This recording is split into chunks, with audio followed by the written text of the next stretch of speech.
mean the guys in that Prince movie? Yeah, Purple Rain. That shit was so gay. Fucking 80s style.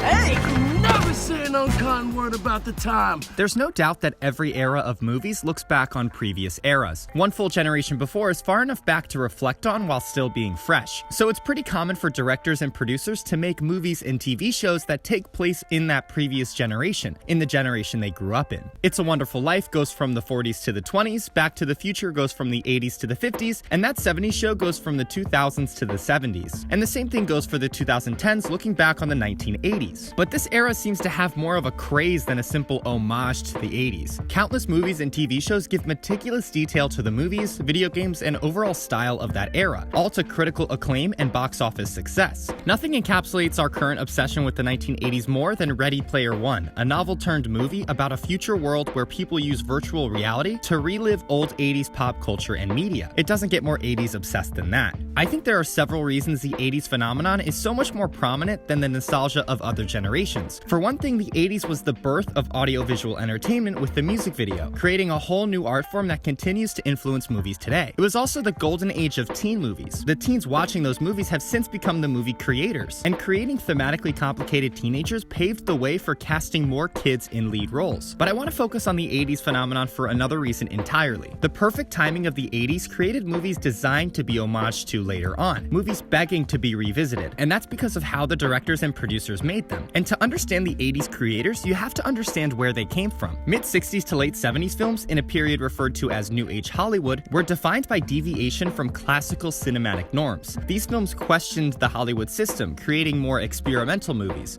that challenged genre norms, conventional filming techniques, and the Hollywood production code. Maybe the pinnacle of New Age Hollywood was Bonnie and Clyde, a movie with insane violence, sexually confused characters, and counterculture sentiment. And in this hotbed of cinematic experimentation came the pioneers of the 80s blockbuster, the creative talent with a hyper-awareness of Hollywood conventions they themselves knew how to abide by when they wanted and break when they didn't. So the eventual leaders of the 80s blockbuster were the first generation of filmmakers to grow up during classical Hollywood and then rise to the top during a period of extreme experimentation. So their film language is based on previous films, and their style is driven by how they follow or break film conventions. And how do I know that's how they made their movies? Because online there's a transcript of perhaps the two most important 80s directors conceiving the idea for one of the best movies of the 1980s, Steven Spielberg and George Lucas discussing Indiana Jones: Raiders of the Lost Ark. A lot of people enjoy reading the banter between the two directors and how they thought of the iconic sequences in the movie, but I want to discuss these transcripts with a new Hollywood 80s homage perspective. Because as you read it, you realize how their entire means of communicating ideas comes from building off of previous movies. Lucas pitched the movie as a spaghetti western or James Bond, but in the 30s. They describe Indiana Jones by comparing him to other movie characters. He's professional like Mifune from The Seven Samurai. He has to go against people like Eli Wallach from The Good, the Bad, and the Ugly. He's a John Wayne, Clint Eastwood, Sean Connery kind of professional, but scruffy like Humphrey Bogart in Treasure of Sierra Madre. The action should be like Wind and the Lion, and the jungle is King Kong-ish. Their language is built on entirely homage, and in doing so, they create a completely fresh character and story by using old movies. But it's more than just using old to create new. These creators also wanted to capture the spirit of movies before New Age Hollywood. Movies with less social commentary and more classic Hollywood fun. A movie to instill the 80s mindset was undoubtedly Star Wars in 1977. George Lucas describes the phenomenon himself. My main reason for making Star Wars was to give young people an honest, wholesome fantasy life, the kind my generation had. We had westerns, pirate movies, all kinds of great things. Where are the romance, the adventure, and the fun that used to be in practically every movie ever made? He criticizes 70s TV shows at the time, like Kojak and The 6 Million Man, that were popular and well-made, but also extremely bleak and almost too realistic. Basically, they missed out on the fun. So the 80s blockbuster brought back what made movies entertaining in the first place. James Cameron's The Terminator is inspired by 1950s sci-fi and The Outer Limits, a 1960s sci-fi show, as are a lot of other 80s movies like E.T. and Ghostbusters. And notice how these later movies don't make aliens horrific or bleak. They make aliens whimsical and fun. Even The Princess Bride, a fantasy movie, seems to perfectly capture the George Lucas and Steven Spielberg spirit. Many 60s and 70s teen movies are defined by their over-stylized characters or plots with extreme sexual deviations. Mrs. Robinson, you're trying to seduce me.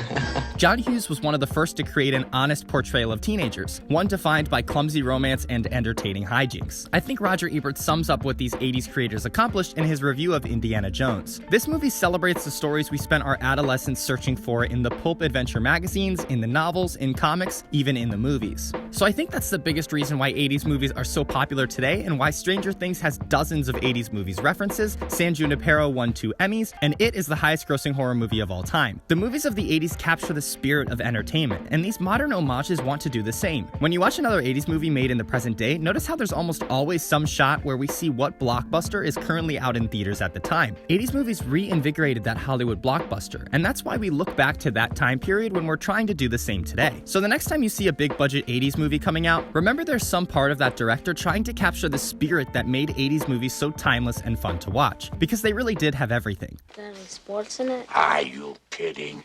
Fencing, fighting, torture, revenge, giants, monsters, chases, escapes, true love, miracles.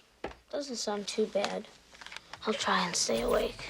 This video was brought to you by Squarespace. Squarespace lets you create your own website without needing to code. It's got some award-winning templates that work for all kinds of people, whether you're a musician, an artist, or you want to start your own blog. Go to squarespace.com/nowyousseeit to get a free trial and 10% off your first purchase. Go to this link and choose a template to instantly get started with your sleek, easy-to-use website. In the next couple months, I think I want to start my own website, and Squarespace is going to be my first place to go. Thanks for watching.